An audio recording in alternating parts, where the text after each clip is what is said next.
Good day guys, ito na naman si Daddy Jepoy, nakunwaring vlogger ng San Jose City. Tara, samahan nyo ako magbutas ng mga plastic mulch para sa mga itatanim natin ng mga kamatis. Madami na ang mga farmers na gumagamit ng plastic mulch sa mga tanim nila na gulay, pakwan o melon. Maganda na gumagamit tayo nito tuwing tayo ay magtatanim para maiwasan natin na sumukal o maunahan ng mga damo ang ating mga tanim.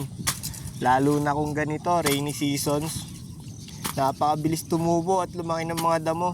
Lalo na at nag-a-apply tayo ng pataba at mga abono. O diba, nanibago ka? Seryoso tayo ngayon. Si Daddy Jepoy nagtuturo pa.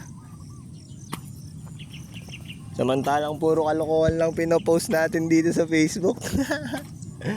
Parang mas maganda yata kalokohan na lang ulit De, joke lang. Minsan magseryoso naman tayo kahit paminsan-minsan. Para kunwari naman totoong vlogger tayo kahit na monetize lang tayo. Pangarap ko talaga mag-vlogger dati. Nung na-monetize wala na akong makontent. Kayaan mo na, kumikita naman mga post natin De, joke lang. Medyo talagang busy lang tayo.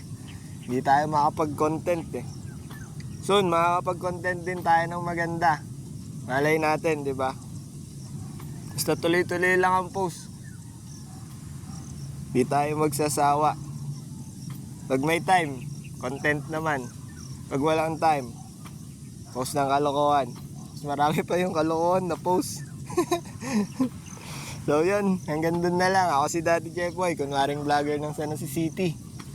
Hindi perfecto, pero laging gusto matuto. Tara, samahan nyo ako masenso. Let's go!